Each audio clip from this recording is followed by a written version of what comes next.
Hey everyone, this is Anna DeLopo. I'm a doctor of acupuncture and Chinese medicine.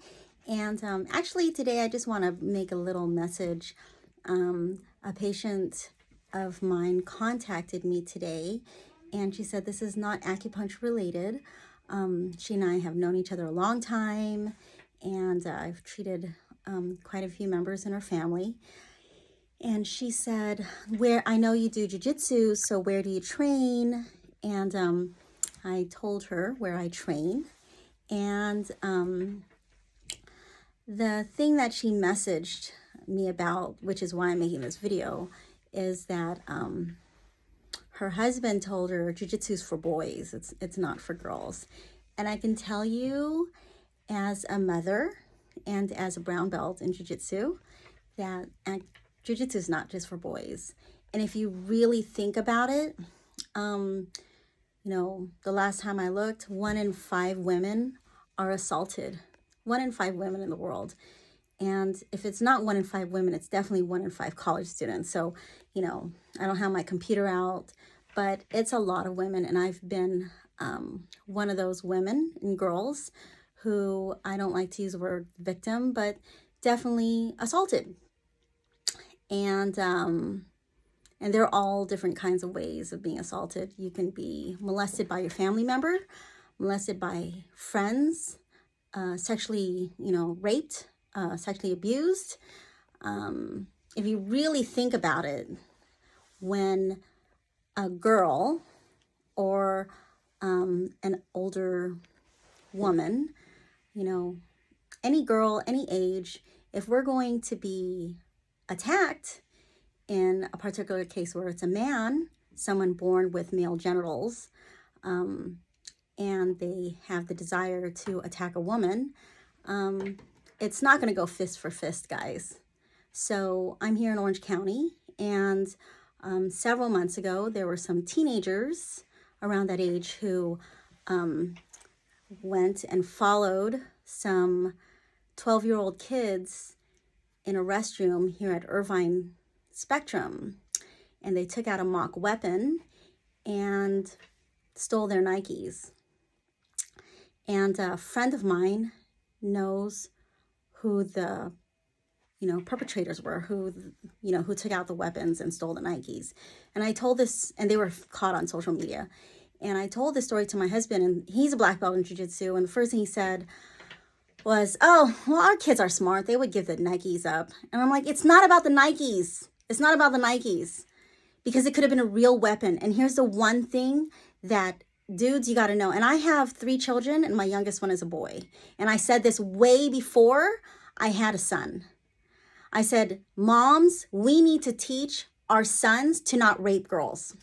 And this is, men, gentlemen, this is something you just need to hear. That is in the back of almost every girl's and definitely every woman's mind at a certain point in her life.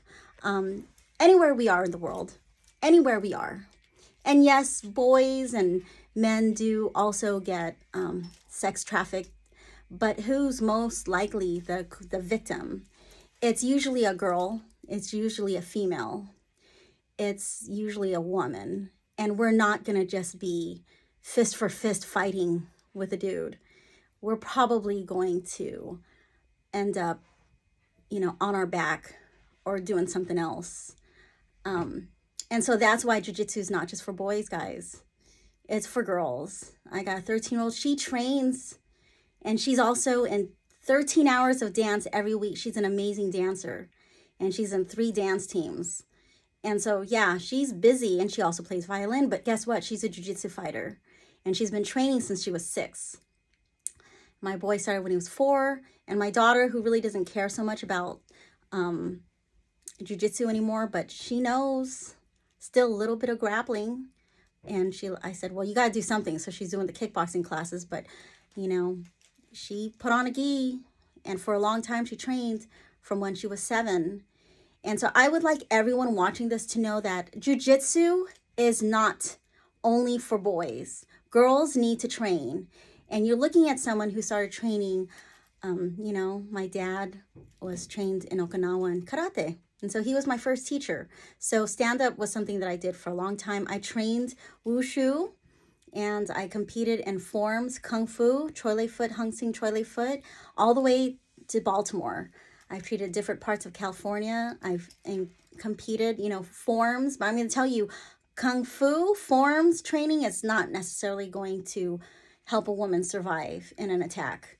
Maybe if you're very advanced as a kung fu fighter, but not so much in grappling unless you're trained in grappling and kung fu. I'm not going to sit here and say what style is better than other styles. And I've trained in other things. And Jiu-Jitsu is one thing to train in. Jiu-Jitsu is one tool. But to hear from someone that Jiu-Jitsu is for boys, no. And when I was younger and I graduated high school in 1991, I can tell you that if wrestling was available for girls at the time, I would have done it because it would help me right now and it would have helped me, throughout my life. But that's all I wanted to share is that Jiu-Jitsu is not just for boys. It's for boys and girls. And if you really, really think about it, just sit and think. If a girl, if your wife, if your mom, if your niece, if your daughter were to be attacked, is she going to go blow for blow with a dude? Probably not. And if she has a fighting chance, to be able to protect herself and, she can use some grappling skills and there's some techniques, and I'm barely 5'1". I'm a lot more confident than if I didn't have any grappling skills. So please understand that if your child, if your wife, if your niece, if your mom, if your grandmother, if any female knows joint locks, what to do on the ground, how to fight herself, fight for freedom off the ground, that would, save her life and maybe even save her chastity. All right, take care. As for me as an acupuncturist, I know it's a weird video, but it was a strange message that I got today. I am a doctor of acupuncture and Chinese medicine. This is my 25th year in practice, and I train at Brazilian Top Team in Orange County with Total MMA Studios. All right, take care.